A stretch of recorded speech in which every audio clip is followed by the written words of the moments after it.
Boom. What is up? Lone Chemist Podcast, episode 37. My name is Johnny. I'm the Lone Chemist. I have, let's see, I'm a tourist. I long walks on the beach. I like pina coladas. And I have a very special guest here. So I have another Film Hub member. I have Houston, who is the poster child, head honcho, and mastermind of the channel Houstonproductions1. So I wanted to ask, so the one, is it because there was already existing Houston Productions and you couldn't get the name, or you just wanted to put one to be cool? I made my channel in like 2011, and back then everyone had a number in their name because that was Oh, just the cool thing to do. So that's what I did. But I do like that, like you can abbreviate it as HP1 rather than just HP. Like it adds something to it, I think. But yeah, now people ask, and I'm like, I don't know. Like, yeah. And also, I mean, like, HP is kind of sound with Harry Potter, so you don't want to really right, know as like a Harry exactly. Potter YouTuber, which, yeah. Yeah. Even though in many ways I am that. Well, I do love Harry Potter for sure, so we can geek Yeah. out about that together. But yeah, man, just wanted to say first, really impressed with your content. You do some really awesome stuff. I really like your videos because they interject a lot of individuality and personality, because you actually film yourself talking to the camera as opposed to being the pretentious guy behind a microphone, like doing, motion blur and keyframing and stuff. Like, you actually like inject your own kind of ethos into it, and also you have like really cool filmmaking things that you do for your videos. So just to praise you a little bit. And also, I mean, I think the first video I saw from you was your Infinity War retrospective, which I thought Yeah. was fantastic. Thanks. Yeah, big inspiration for me because I'm just kind of starting in the podcast, mostly video essay, but like I do podcast on my channel as well. Right. And yeah, being a 26-year-old and being in awe of a 19, right? 19. 19, yeah. Yeah, 19 years old makes me feel incredibly inspired, but also really fucking jealous of you. But yeah, you do some great stuff, man. I'm a big fan. Yeah, no, yeah, I know the feeling. I'll watch like, all these little children YouTubers who have millions of followers more than I do, and I'm like, are you kidding me? Like, you know. But yeah, like that's totally I appreciate you remarking on the fact that like I show my face in my videos, because like for a while when I first started doing video essays, I did what everybody does, which is just, voiceover and some footage and stuff. And part of that was because I I'm still so young that when I look back at videos where I showed my face in them, like even 6 months later, I'll be like, oh, I was so young in that video. Like, why did I show my face? And now, and so that was sort of a hurdle for me to get past, but I sort of have made myself do that because I think it does make it more personal, and it makes it more, like, I've had to learn to be okay with putting my art in a place and time and being like, this is the best I can do right now. In 6 months, I may look back and think I was young, or think it was, not as good as what I'm doing later. But like, I think it's good to do the best you can and put yourself out there, even if it will age at some point. So No, I totally feel that, because like it almost like puts a chronology on your content, and you're able to right, kind of yeah, like and like being kind of meta. It's you're able to kind of like track your growth as a creator by yeah. seeing yourself kind of like age and mature over a number of years. That's actually really cool. I didn't even think about it like that. Um, so I just wanted to get a sense of you. So you are a young guy. You're 19. Are you in college? You're just finishing high school, or I what's the just deal? finished high school. I'm taking a gap year this year and focusing on YouTube and some other stuff. Very I'm cool. going to go study some stuff in England for 8 weeks or so. Nice. And then I'm probably going to look at college after that. So Nice. So yeah, I mean, as a person getting a graduate degree right now, I mean, it takes a lot of bravery to be able to like put a hold on college, when I mean that's like a huge credential kind of thing these days, where you can yeah, actually you're able to like focus on generating content because you love doing it, and also it's a really lucrative career, but also you can go back to school later if you want to, like for yeah, education, of course. Yeah, it's really admirable, man. So I just want to nice. get a sense of you generally. So you are a video essay guy, and I guess, backtracking further, what got you interested in film to begin with, I guess? Well, my dad has always been a film guy. He went to NYU back in, I guess it was the 80s when he went, and got a film degree there and became an editor and then later a screenwriter. And now he does some somewhat different stuff, but still involving movies and connecting people through movies. And so I've always just sort of grown up in a movie family and loved film I because can of tell that, from the and just stories in general. I can tell Yeah, from the stuff on your walls. Yeah. right. uh, but yeah, it's that was part of it. And then, my YouTube channel started out as a Lego channel, and that was what it was for the first 4 or 5 years that I was doing stuff. And looking back, I think that really did influence the trajectory toward film, because things like stop motion and even just being creative with building things really eventually played into what it's like to make a movie. And especially with stop motion, I think you'll look at a lot of the most famous filmmakers today, and especially like big YouTubers, like even God rest his soul, Bobby Burns. He started out as a Lego YouTuber doing stop motion stuff, and I think it does, like, stop motion teaches you the basics of filmmaking and inspires you to be a filmmaker just on a micro scale. And so I look back at that as like something that really inspired me to then look at film in a grander sense. So, yeah. Yeah. That's really interesting too, because stop motion, I feel like when people see stop motion, I feel like they kind of get lost in the illusion, which is kind of the point, but they also don't really know that so much goes into every single pose and every single shot for stop motion to make it look fluid. So that's a really good point. The fact that you're able to learn the mechanics of filmmaking through like a very small lens. And then of course, and a lens that doesn't cost any money either. Like, you don't have to pay actors, and you don't have to build huge sets, and you don't have to have a fancy camera. Like, you can do it all with just toys, essentially, and that's part of the charm. So yeah, no, exactly. I totally feel that. And so, what kind of shifted your perspective from being more of like a stop motion Lego toy YouTuber to more video essays? Like, do you know like a certain time in your life where like you saw a video essay and you're like, I want to do exactly that, and then started doing it? I think it was partially, it just felt like a natural transition. And I started a podcast called Blockbusted, which is where my Twitter handle comes from, and that sort of then pushed it even further. I remember being really inspired, as we all have been, by Nerdwriter early on, especially in like 2014, 15. I feel like that was his like really peak era of making video essays that everyone was watching. And then some other like Red Letter Media and Ralph the Movie Maker kind of stuff. I was like, I would like to do stuff like this. And if you look at my early video essays, a few of which aren't even public, but like if you look at those, they are very much derivative of Nerdwriter and Ralph and that kind of stuff. And it took me a while to sort of find my own voice in that. But yeah, like I had always wanted to talk about movies. It was just a matter of finding what the approach was going to be to do that. So yeah. Yeah, for sure. And I also like felt the same way with the Nerdwriter stuff and also about the Movie Maker. But also I think the biggest one for me was probably Captain Christian, because like his editing in those videos just legitimately blows my mind to this day. And like it's incredible. It really is. But honestly, like, because I've gotten a little bit better with After Effects and motion and like Premiere and like, just general motion graphic stuff, the illusion and like the pure wonder of my my fascination with this content kind of died. But like, I feel like now that I kind of am getting decent at video editing, I see kind of the tricks he does. But like, I just respect the hell out of that guy, because like there's so much stuff that you have to do to make that shot look as good as it does. Like, I mean, one of the big ones is when he does like the like the letter.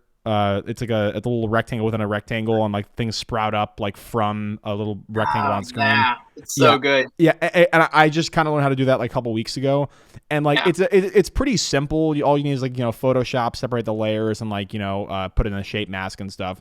But like the time it takes to do that consistently and then have it transition to something smoothly is so. It blows my mind how patient that guy is, and honestly, like. Is he dead? Like, he just doesn't upload like ever. I'm hoping that his lack of content means he's like moved on to even bigger things and we just don't know about it. Like maybe he's directing commercials or something. Like that's what I hope for him, But yeah, it's amazing. Yeah, no, exactly. So he's a big one, but also the Nerdwriter really inspired me too. And even though he's a pretentious guy, like he makes a good point for sure. Like I think his best video is probably the BVS video he did with the moments over scenes. I'm a big fan of that one. Good. That was a good like succinct summary of the problems with the movie and stuff. Yeah, I always remember the Prisoner of Azkaban video being a huge one that I loved. And that's now. Like, you've seen a huge surge in people talking about The Prisoner of Azkaban as the most artistic Harry Potter movie because of that video. Yeah, exactly. Just shows how much impact it had. And then there's one about the Battle of Helm's Deep and how it's structured that's really good.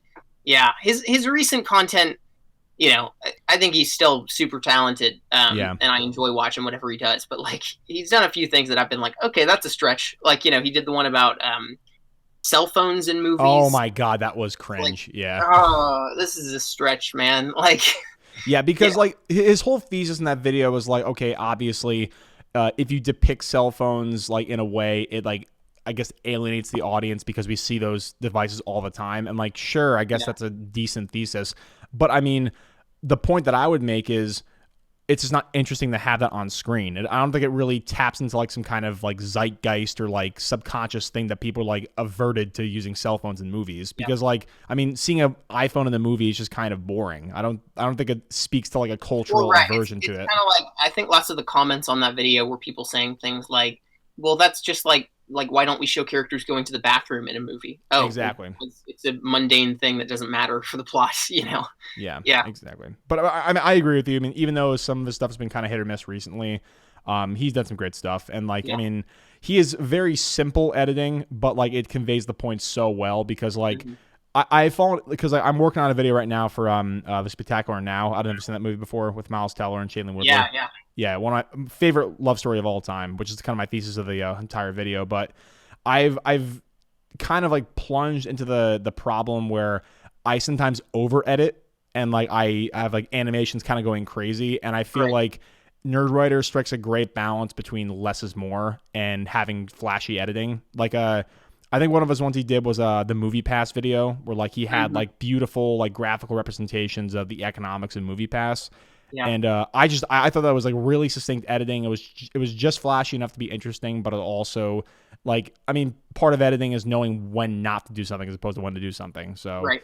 yeah, that's something that I really struggle with recently, to be honest. Yeah, that's definitely like, when I get editing a video, I'm so obsessive and ADD and hyper focus on things that like, I'll make a video and it's fine, but then I'll spend another like 2 days just combing through it and seeing how many more flashy things I can add to it, Yeah. and I have to learn to balance that. Where on the one hand, it's good to put more effort into things, and I think lately I've been trying to not just do plain footage and hard cuts and stuff. Like, I want to add a little bit of flair to it, Yeah. but also, yeah, you never want to go overboard when it's not even necessary at all. So No, I totally agree. yeah, Um, and but yeah, man. So your content specifically. So I guess I can ask this later, but whatever. I'm just excited. Where would you say like is your goal for YouTube going forward, as opposed to you obviously have a great niche for video essays and the kind of long form content, but do you envision like your content going in other directions? Do you envision like any big projects you want to do like in the near future or what? I think um like, I've wanted to start this Animation Matters series that I started with the Spider Verse video, Which is and great, by right the way. now I it's love not that a video. It series. was awesome. Thanks. Yeah.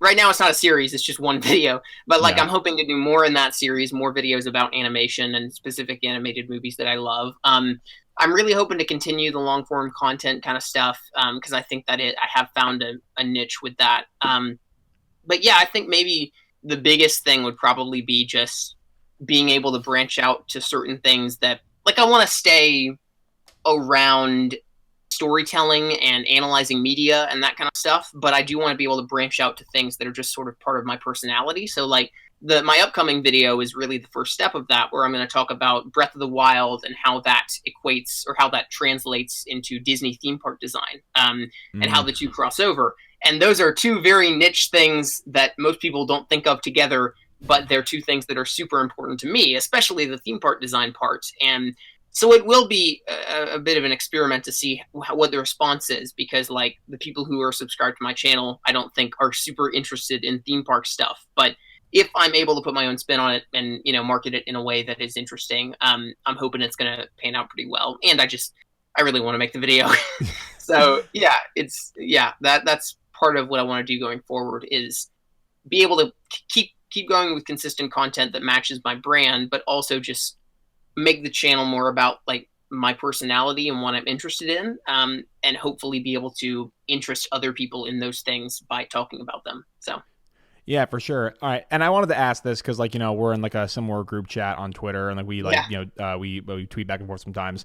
So you are like the theme park history like master. You're like the sensei. So I just want to I want to ask about that interest. So like, have you just like always been in the theme parks? Like, did you ever like work at a theme park, or like how did that fascination kind of start?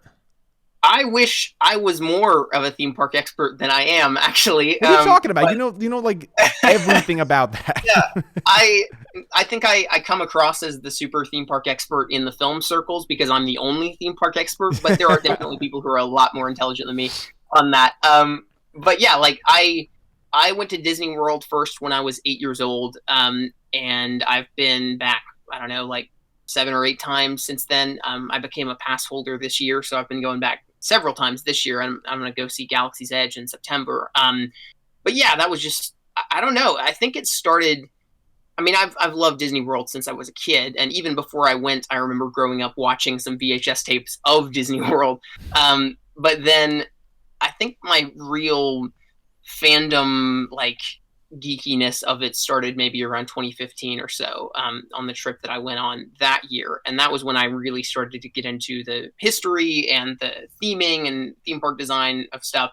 I'm not a huge engineering guy. Like that's my I always would I would love to be an Imagineer, but if I was, I would have to be the story Imagineer, not the, how the roller coaster is going to work Imagineer. And so for me, the things that I love about Disney parks ultimately come down to immersion and theming and how they bring you into a world that is more heightened than the real world. And so yeah, like I don't know if I could put my finger on like what got me into it other than just loving Disney World so much.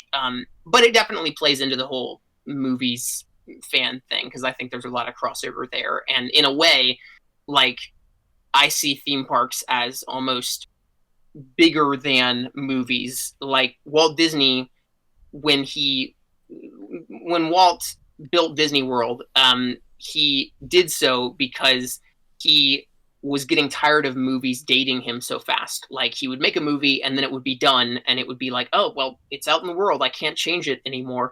And the reason that he built Disneyland was that it would be an ever evolving project that could Mm. always be changing and always be growing. And it would be something that would last more long term than a film. And so that is sort of, I guess, what inspires me the most about especially Disney parks, is the way that they're able to evolve and grow in a way that a movie cannot. So, yeah. Yeah, for sure. That's actually a really good way to put it because I mean, you touched on something that's interesting. Is an entire point of a piece of entertainment is immersion, right? I mean, and what better way to immerse somebody than to go to a physical place, right? And then have it be set in a certain theme or mantra that you actually want to convey to people. That's a good point. All right, man. Well, we get the general stuff out of the way, which I'm sure I'll ask some questions here and there. But so I recently saw the Lion King remake. Did you happen to see that by any chance? I'm not seeing it. Yep. Yeah. Let me put it this way. I wish that I hadn't. Yep. All right. So let's just talk about like these Disney remakes first, just generally. What's your opinion on these, like the slew of remakes we've gotten just this year? And I guess in the last, I think like 2013 has been like kind of like the beginning of the craze for these things. What's your general sentiment on those? I can come across as very much against them when you look at my Twitter and stuff. But I actually have some pretty mixed opinions. My first video essay that I made, which was on a different channel that I started or that I started to just do video essays when I was doing HP1, and then I eventually was like, why am I doing this? I'm just going to do it on Houstonproductions1. But my first video essay that I ever made was actually defending Disney live action remakes, and I still have a little bit of that sentiment, but only in a certain sense. So, like, I think they could be good if they're meant to bring the tale to another generation, and I admire that. I think it's good to not let these stories necessarily die. But for me, the thing is, I am in support of them when they're something that is different or going in a new direction than the original thing, and feels like it's not just a shot for shot remake and not just existing to address criticisms of the original. As if it doesn't feel like a crappier version of the animated version, then I'm for it. Yeah. And so that's why, like, I like Cinderella. I think Cinderella is a movie that, like, the animated movie doesn't necessarily require the animation to be good because it just stars humans. And so, like, it's not like The Lion King where you're starring anthropomorphic animated animals, and it really depends on the animation to convey its meaning. Yeah. And so Cinderella I like a lot, and mainly that's just because it's simple and charming, and it's not made to, like, imitate the animated version. It's just the Cinderella story. And so that one's fun, but I feel like it's really the outlier of them. Jungle Book is okay.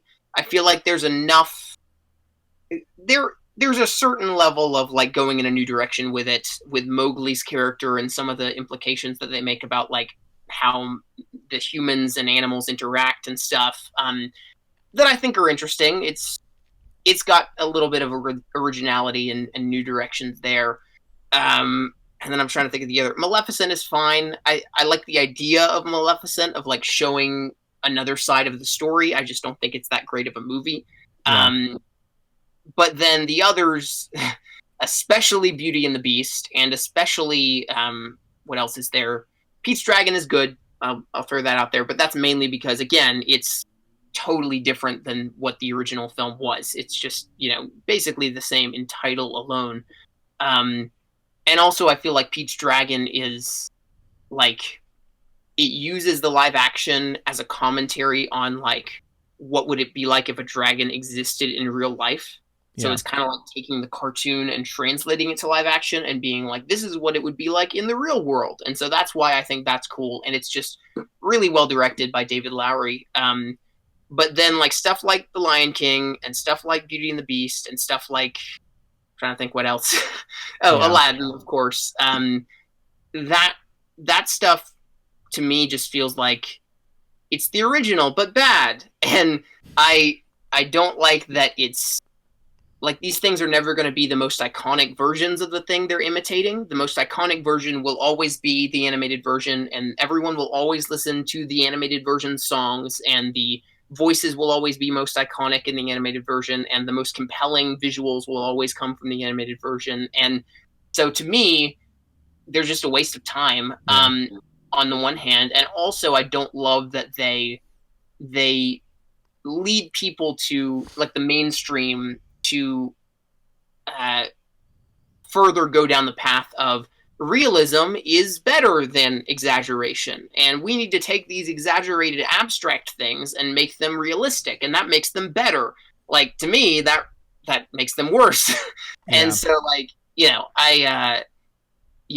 I've got more to say, but that's my basic take. Yeah, for sure. So I agree with a lot of what you said. So I think I have one disagreement where I think the Jungle Book actually capitalizes on kind of what it kind of strikes a beautiful balance between being inspired by and invoking the original, and also being able to reference the original, but also have maybe a different message than what was originally intended. And that kind of makes it feel like its own kind of thing. I love the Jungle Book. I think it's the best Disney remake. I do like Pete's Dragon a lot too. And I do like when movies kind of walk that line of, what if this thing that is completely fantastical and ridiculous actually existed? What are the implications for society in a modern sense? I agree with that. And you can see that kind of sentiment captured by filmmakers like Batman v Superman, Zack Snyder. Like, what if Superman existed in real life? He's an alien. I like that kind of stuff, even though I hate that movie. But yeah, so with Disney remakes, I have a similar sentiment where I want the things to not be capitalized simply on nostalgia. I want it to be a thing where the new technology and the new tools that we have at our disposal are actually used to convey a point. Not just, here's a story and we have this amazing technology now with computer imaging, and we're going to just put the story in a verbatim sense and let you just, see it in beautiful, stunning 4K, 3D, whatever the hell you want to do. So, like, that's why I like the Jungle Book and Pete's Dragon the most out of all of them, because, like, they are invoking the original as opposed to bastardizing it. And with the Lion King, it was, it was, for one thing, like, the thing I have a real problem with is in the Jungle Book, obviously some things are lost in the intangible kind of sentiment that you have of the movie. Like the faces of the animals don't exactly convey emotion the way the human would, of course. But in that movie, you can tell that they actually, tried to map on certain emotions to the faces. Like Bagheera the Panther, for example, actually looks genuinely pissed or genuinely happy in some of the shots. Yeah. Baloo is a staggering fat boy who like smiles genuinely in those movies. Yeah. And so when you have the Jungle Book, it looks so anthropomorphic, but it's also realistic. I thought that it walked that line beautifully. With The Lion King, I legitimately think that they said, okay, even though this worked for the Jungle Book, we're going to make this as photorealistic as possible. And the only emotion that's going to be generated is from the voice actor's performance.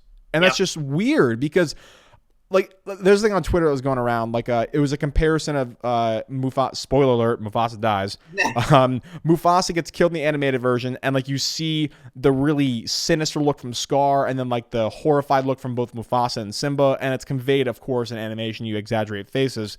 With this one, though, you hear the voices have the emotion of "No, Dad!" Like "Long live the King." You have those emotions that you hear, but it just looks like it's resting cap face like in the movie. And That's a good. You should coin that. whatever. Whatever. It's my one good idea a month. I have one good idea a month, and then I'm good. But like, it was just strange how like I genuinely didn't know how I was supposed to feel because like I don't know what kind of emotion you're trying to give off when I can't see the emotion on screen. All I can see is just a lion that's mouth is kind of moving. The eyes are wide, and that's pretty much it. And that was the big problem that I had with it. And let me be clear, I think Jon Favreau is a genius CGI director. I think he did an amazing thing with The Jungle Book. And I'm not saying that those movies can't be made, but when you're kind of alienating the audience in such a profound way by having, those conflicting, tones of visual and audio cues, it's just strange to watch as a viewer, and not even mentioning the fact that I don't think The Lion King should be touched as a film. Like, I think it's genuinely, I think it's probably my favorite Disney not live action 2D animated film. I think it's legitimately perfect. I know it's Animal Hamlet, but I think it's so perfect. And when not only do you not do something new with it, you just basically stage it almost shot for shot with a couple interesting transitions here and there. It just makes it seem like National Geographic set to the Lion King soundtrack with subtitles. Essentially, it's like what I saw it as. And that's sad because like it comes across as so cynical. It's like you're doing this remake, but you're doing it because you can, essentially. And you know that it's going to make a bunch of money. People are going to love The Lion King and want to see it in stunning 4K, 3D, whatever the hell they want to see it. Right. And it just kind of makes you feel sad that like this is now being peddled as like a massive event in movies when legitimately it is staged almost exactly the same as the original, and then it's just updated graphics. It was kind of upsetting watching that, and I wasted $15 watching that movie. Yeah, I like. Yeah, its success definitely bothers me because I think it is going to encourage all the wrong things to keep happening. Yeah. Again, so with something like Mulan, I'm a lot more excited for Mulan because it's not based on the animated movie. It's based on the legend of Mulan, and they're not doing a shot-for-shot kind of thing. They're not doing Mushu. They're not doing the songs. I don't know if it's going to be good, but at least the premise of it I can support. And that was kind of the thing with The Lion King, was like, this movie could have been good, and I wouldn't really care. Like the Lion King reboot could be as good as the original in a sense. Like I could have enjoyed it, and I would still be like, this shouldn't exist because like the quality of it doesn't necessarily matter to me because the quality is dependent on the original's quality. It's just what the original was. Yeah, it's the principle. It's totally the principle. Yeah. Yeah, if it was better than the original, now maybe that would be something to talk about. But like, if it only manages to live up to what the original was, in my mind, I'm still totally against it because all it does is palely imitate what was made better in the 90s. Another thing to talk about that I thought would be interesting is like, how we feel about maybe reanimating certain Disney movies with updated animation. So that's like exactly what I was gonna say. Like that's a Yeah, better use of it because I you're would taking pay it at money for that, and more than I would 100%. pay money for the Lion King. Yeah, 100%, like upping the contrast or color correcting it, or like just making the original just look better. You don't have to yeah, make a new movie, and you can yeah. re-release it in, like, maybe a select event or something like that. I would absolutely pay for that. And And especially with CGI animated stuff, like early Pixar movies, you know how much money I would pay to see The Incredibles animated with the new texturing and lighting that we have now that was like in Incredibles 2? Like, yeah, I would love that, but not like, I mean, as a theatrical release, maybe, but like, I yeah, would totally buy a Blu ray. That wouldn't make them a profit, I don't think. I don't think enough yeah, people would buy an updated thing. But yeah, like to me, if you want to preserve these movies and bring them to the next generation, what I would do is just, and they're not going to do this obviously because it's not the most money making thing, but like what I would do is just try to popularize the original movies again and update them or bring them some new life through remastering them somehow. And I do wonder how Disney Plus could play into that because they're supposed to have a whole exactly. library there of all their classic movies. And to me, that's a big thing because, like, it will enable kids today to watch the classic Disney movies more easily than they would before. And in a sense, it makes the Disney live action remakes even more obsolete because you can just go back and watch the original. You don't have to depend on, finding it at a rental store or whatever. Like, it's a lot more easy to go back than it would be otherwise. So yeah, yeah, and then the only other thing I guess is like there are some of these live action remakes that have been used as almost metatextual commentaries or continuations on the original. So like the Alice in Wonderland Tim Burton movie is actually a sequel to the original Alice in Wonderland, and I don't love that movie. It's not.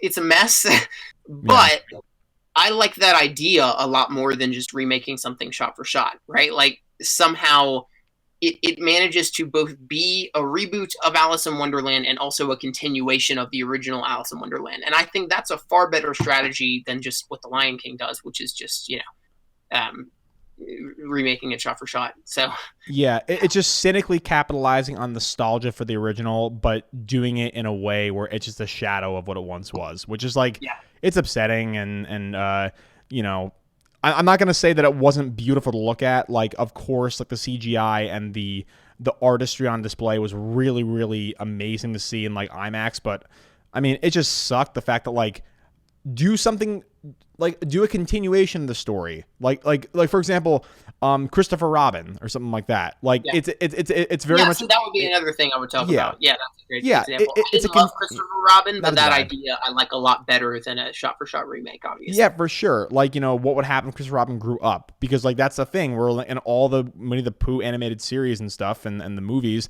Christopher Robin's the exact same age, the exact same voice actor doing it. And, you have to wonder, like, what would happen if this kid aged, and, like, what if Pooh came back into his life? That'd be actually really interesting. And I like the movie. It wasn't perfect, but I like the sentiment it tried to convey. But with The Lion King, it's cynicism at its highest form. It's really, Yeah, yeah, it was fucked. Like, yeah, and then, like, now they're gonna do like live action Lady and the Tramp, which is, I think, gonna be in Disney Plus instead of a theatrical release. But yeah, that's gonna be Homeward Bound, like, but with good CGI. right. And it looks like what they're doing with that from the teaser image they showed. It looks like they're doing some Disney Channel kind of stuff where it's not going to be CGI animals, it's going to be live action animals, and they make the mouths move like they did with like Air Bud and stuff. Oh my god. So I'm less offended by that if it's not a theatrical release. I'm like, whatever, like, Yeah. But with theatrical stuff, it really does bother me. So yeah, I don't know. It's just it really does.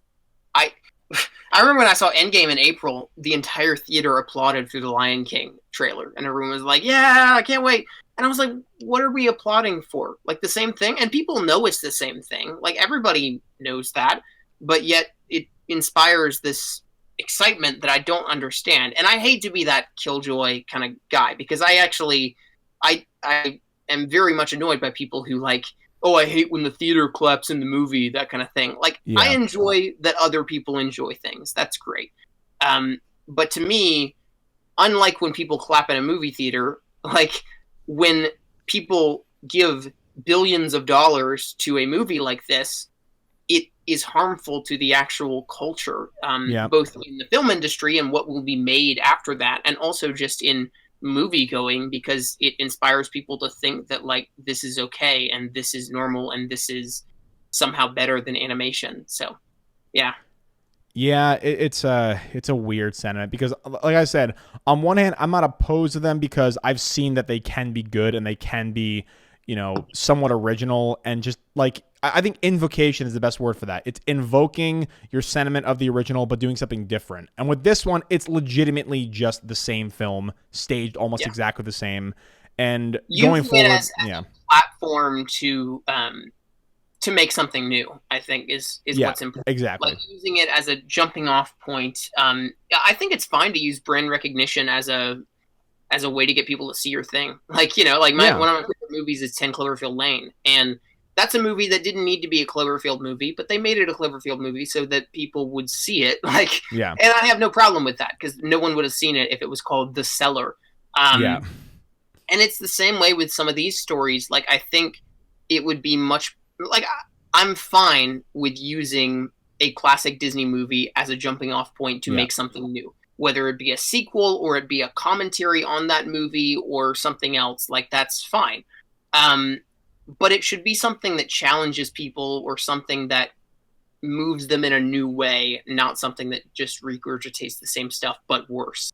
Yeah, Um, totally agree. so yeah, Disney's really got to. I don't know, man. right. It's just weird. Like to be that cynical and all of a sudden know like behind the scenes they've just acquired Fox. Yeah, Like they legitimately have so much goddamn money and so many avenues of entertainment that like it's insane. I mean like I don't know. I'm not a huge fan of 40% of the market share being like owned by Right. Disney. So like Yeah. I think that I'm all for capitalism. I just don't think that you should have 40% of the market cornered, which is kind of strange. But yeah, so like but also I mean Disney's done some great stuff too, and then they have Marvel, which is I think a good thing to talk about. Yeah. Comic-Con was this last weekend, and we saw that there's indeed a Phase 4 in development, and we got the list of movies. Yeah, so you want to talk about those? I have the Yeah. list pulled up People right can here. they can see my anti Disney, and now they can see my shill Disney. Yeah, exactly. Yeah. Ooh, here we go. Let me crack the neck real quick. All right, so the first movie on the junket is the Black Widow movie that's coming out on May 1st in Yeah. 2020. So, just generally about Black Widow's character, I was never really a fan of her. I liked her quippy stuff with Captain America. I thought that her romantic triangle with the Hulk was really, really stupid. But I like I liked her character. I wasn't a huge fan, but the send off they gave her in Endgame was that literally wrapped up her character arc with a bow. And I've been begging for a Black Widow movie because I actually want to know the character more and like her more. And so I'm kind of conflicted on this because is it going to be just a straight up prequel? Is it going to be like a thing where in like the alternate universe that maybe Loki, had this So they said Tesseract? Yeah. it's set between Civil War and Infinity War when she was on Oh, the okay. run. They have Yeah. the actual. Okay, got it. Okay, so Yeah. it's going to be very much like an in canon, like before Mhm. the events like started story. Okay, that makes me more optimistic about it. But yeah, like I'm excited for this, and I'm interested to see what they'll do because they actually have a pretty interesting timeline to play with now. Because of course, in the aftermath of Civil War, there was a lot of drama that happened in between when we saw Captain and Tony essentially break up and the beginning of Infinity War. I think Yeah. it's a perfect time to set the movie. Now that I know that, yeah, what do you think about it? Yeah, I've been begging to see more of that gap for a while. I think there's two gaps now that I want to see more of. I want to see more of the gap between Civil War and Infinity War when Cap and Herb were on the run. Like that's a totally interesting time period. But then also I do want to see more of the gap between Infinity War Endgame. Infinity Yeah. War and Endgame during the post Snap stuff. That 5 years is like there's so many interesting stories you can tell in that. I'm thinking like it'd be cool if the Captain Marvel movie was set in that period of Yeah. time. That would be cool. But yeah, like so, I think it's cool that it's set in that time period. I've never been like a massive Black Widow fan. I think movie to movie, she has some movies that she's really good in and some movies that she's not great in. And Yeah. overall, like I think a character like Tony Stark or a character like Captain America has had a very compelling cross movie arc that has kind of been very well handled by the producers and writers in a way that makes it cohesive and flows from film to film.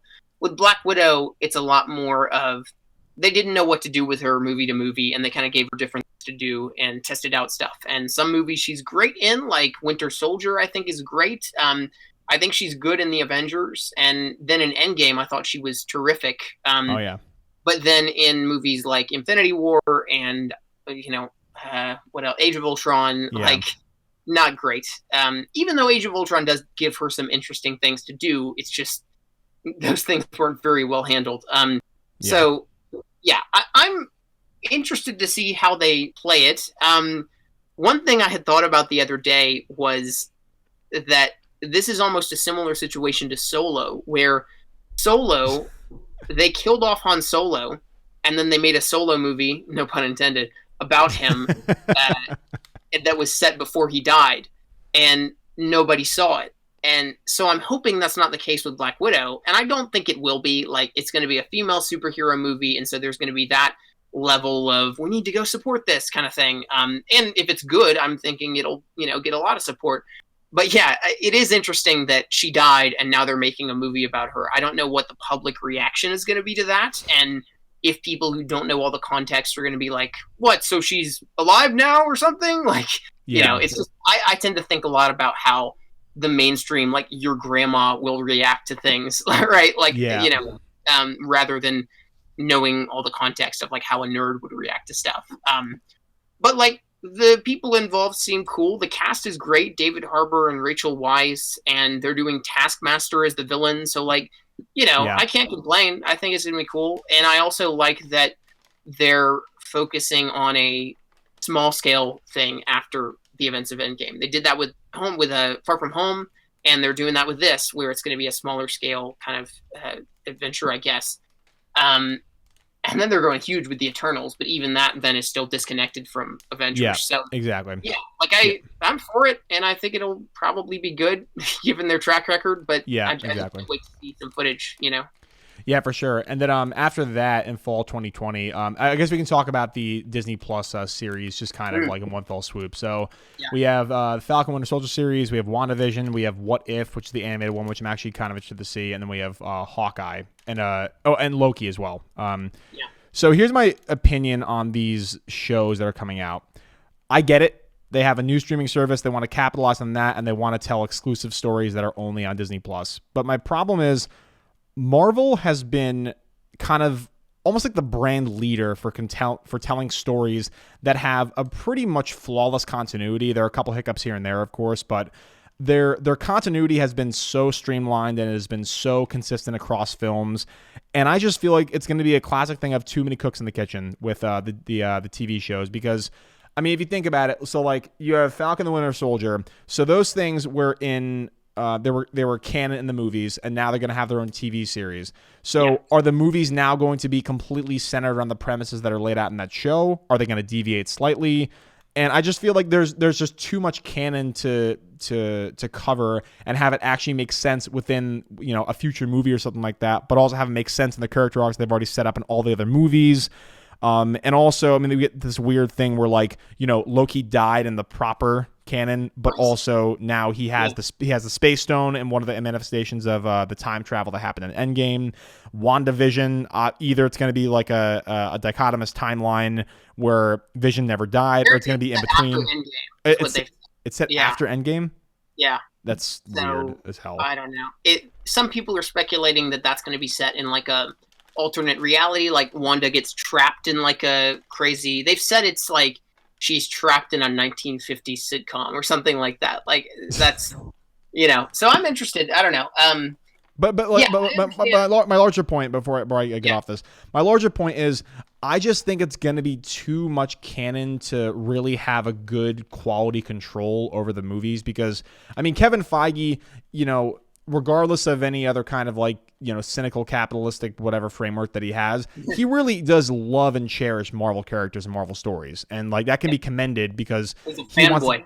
Yeah, exactly. And like you want someone like that running all of the property that comes out of your studio, but like are you going to have all of this canon be self-referential and link into one another? Is it going to be, are you going to be able to like have this show and have some crazy shit happen, but also like have the movies have proper stakes afterwards? They feature those characters. And in my opinion, like I don't know if I like the idea of characters swapping in and out of the TV canon and the movie canon. I think it's going to be just a lot of convoluted stuff that can happen as a result of that. I am excited for things that kind of go in a different direction, like What If. But I don't know. I think that it's going to be like inconsistent in quality. And also you got to think too, if you look at the Netflix Marvel series, for example, those are considered in canon, but not everybody saw the Defenders, right? So are you going to have like a thing where in the movies you're going to reference the Falcon Winter Soldier series and have it be a really, really vital plot point for the movie you're telling, but also if no one's seen the Falcon Winter Soldier series, is that really going to pay off in a meaningful way for the movies that they're going to be in? I just think like generally my thesis is there's going to be a lot of things to consider in terms of keeping things consistent across the TV and the movies. But yeah, that's kind of what I have to say about that. Yeah, I totally understand your complaints. Although I majorly disagree. Yeah, like for me, the whole too many cooks in the kitchen thing, for one, is almost what I'm excited for. Not in the sense that like there will be too many hands on something, but that like I just can't wait to see more voices and more distinct tones throughout. Yeah. So I'm not saying that about voices. I want like didactic and like completely disparate tones in Marvel. But what I'm saying is like you still have to tell a cohesive story at the end of the day, and you have this massive story you have to fulfill.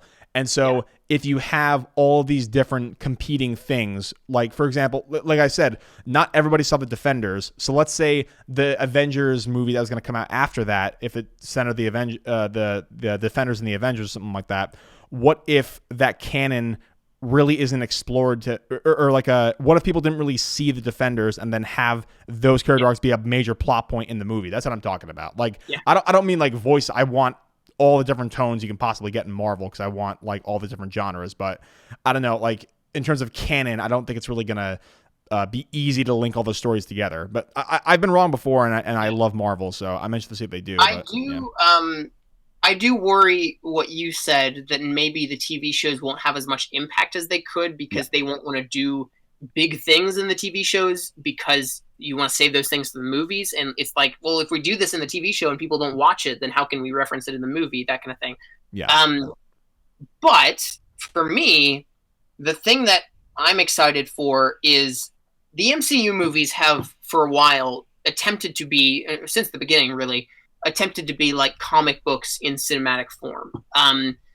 But the thing that has been hard about that is that each movie is an event, and so we rarely get to see the in-between of the movies. And so like Age of Ultron never got to be Age of Ultron because it was one film, and so you can only do like a span of a couple days. And then something like, what else? The Sokovia Accords had to only last for like the in-between of two different movies and then be called off by Infinity War and that kind of thing. And then like Infinity War, the 5-year gap between the snap and all that had to be shown off screen. And versus with a comic book, a lot of times what happens is, you have these long spans of time actually get to play out in a comic book series that's more long form and people get to read that. And so for me, what's great about the TV shows is that they'll support that ability to span a longer period of time and to see what happens in between things. So like, rather than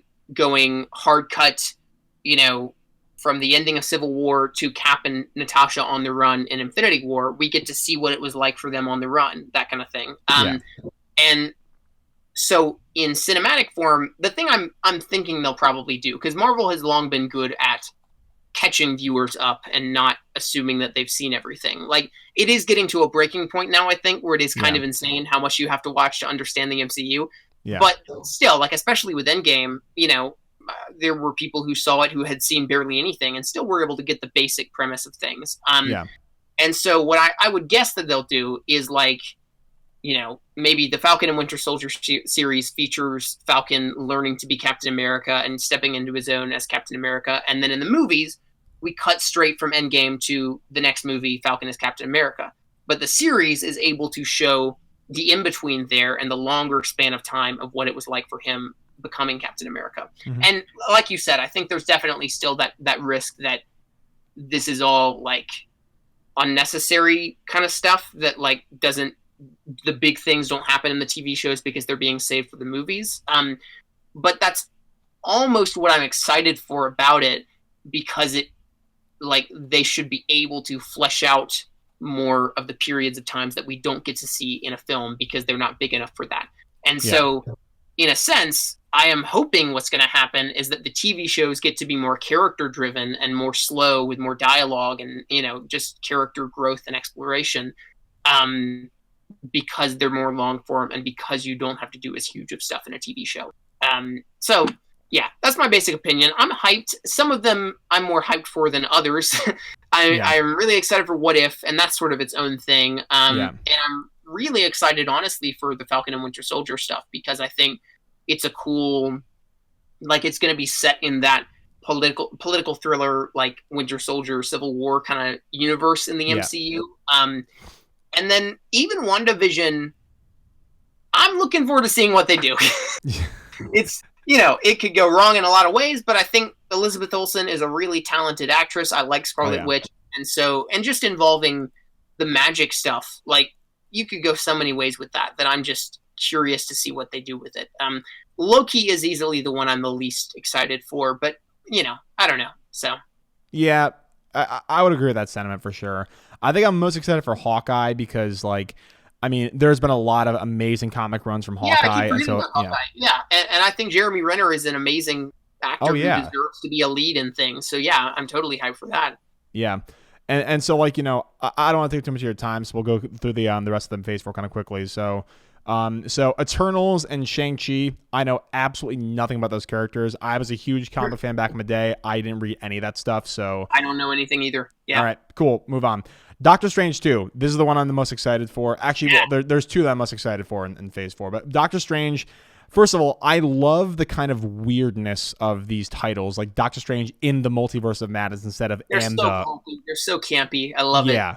I love it because now it seems like a comic book where it's like you have these strange stories that maybe don't have to. They're obviously going to serve a greater purpose in the entire story arc of the MCU, but you can tell really specific stories now, and you can tell really weird tales. Like there's a lot of different Doctor Strange comics that I really enjoy. I was reading one recently. I forget the name of it because my memory sucks and I'm not caffeinated. So, but yeah, I think equally exciting is Thor Love and Thunder, which again that's so campy and so weird, and I'm just so glad that Taika Waititi is coming back for this movie. Both those movies I am absolutely pumped out of my mind for because I love both Benedict Cumberbatch and Chris Hemsworth in the roles, and now it's going to be really interesting to see what happens because on Doctor Strange's side of the coin, he's kind of seen as an overseer in the universe. And now that Tony Stark is gone, he could potentially move into more of an overseer and guiding force kind of role in the MCU. Yeah. And with Thor, I'm really excited to either see Fat Thor again or to see how he actually loses the weight and becomes a Guardian of the Galaxy. I'm hyped out of my mind for both of those. Yeah. Doctor Strange I'm really interested in because I think Scott Derrickson is a very talented director. He was just a little bit shackled in the first movie, and you had a lot to set up that was, origin story kind of stuff that I think we're past that at this point. And it's just going to be great to see something that's not an origin story with the character, and especially after seeing what he can do in Infinity War and Endgame. It's just going to be awesome to see his power level. But at the same time, I actually hope what they're going to do with the character is maybe... what you have to do with a sequel really is if it's the Multiverse of Madness, put him into a place where he is the underdog. And I don't want him to be Captain Marvel where he can stop every threat with his amazing magical skills. I want him to be, I think there's a comics run where maybe he has his magic taken away or something, or it's downgraded and he uses an axe and stuff. I'd love to see that. And maybe have his powers restored at the end of the movie or something like that. But yeah, and Scott Derrickson also said that it's going to be the first scary MCU movie. He also said that about Doctor Strange. He said it would include horror elements, and it definitely did not.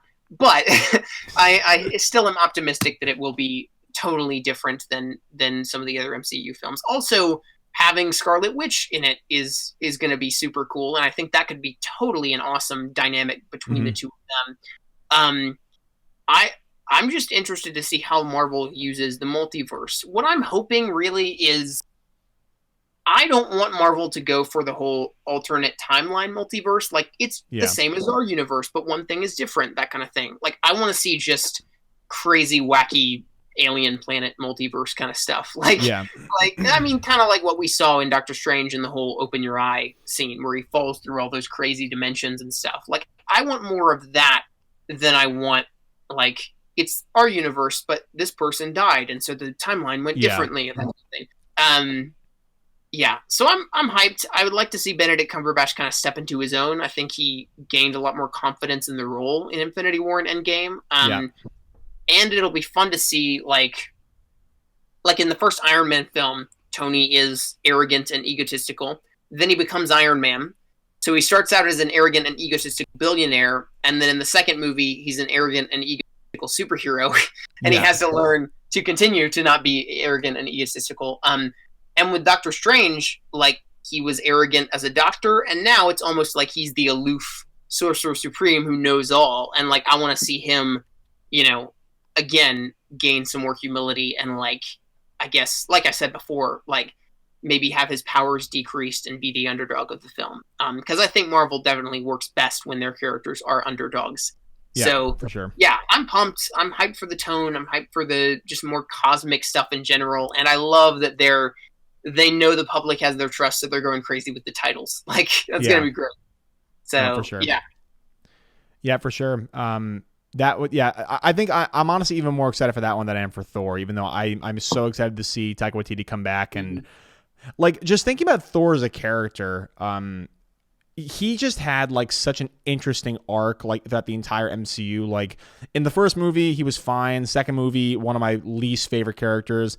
Then he redeemed himself completely in Ragnarok, and like now he has so many things to play with. Like you can embrace his more dramatic side, you can embrace his more comedic side. I think his interactions with the Guardians of the Galaxy and also Valkyrie are really, really interesting. And Natalie Portman now, and so last thing, so Natalie Portman, I was under the impression that she said she never wanted to be in an MCU movie again, she and did. like and now she's back. So yeah.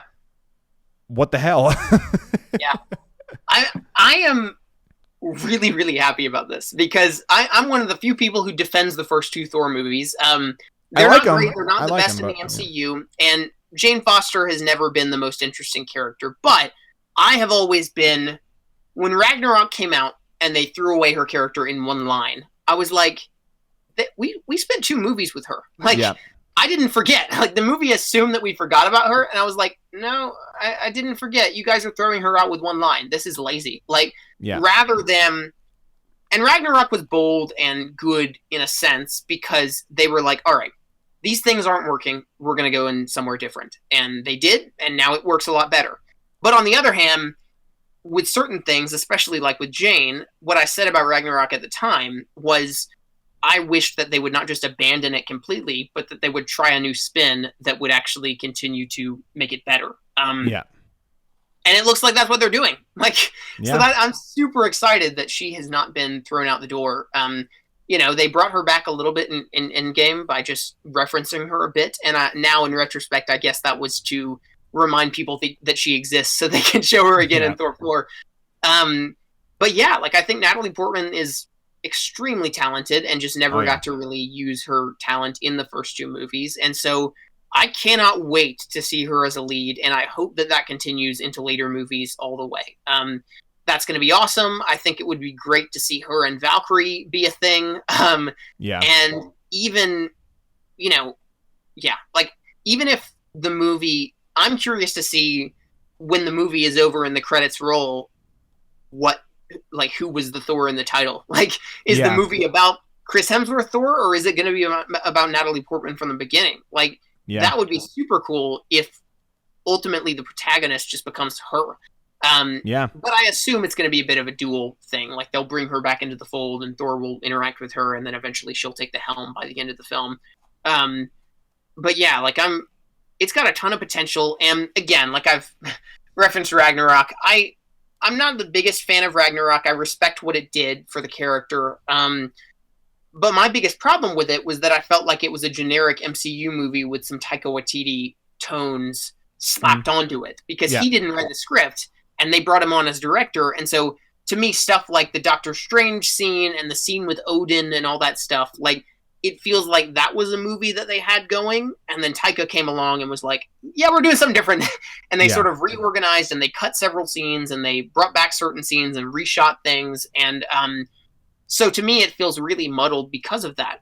And Thor Love and Thunder, best title ever. Yeah. Like it's going to be cool because he's writing it from the beginning. And so I can't wait to see what tonally he does with that. I hope that they manage to keep some of the drama alive, because that was another problem I had with Ragnarok, was that the comedic beats overshadowed any potential emotion and drama that was felt in the film.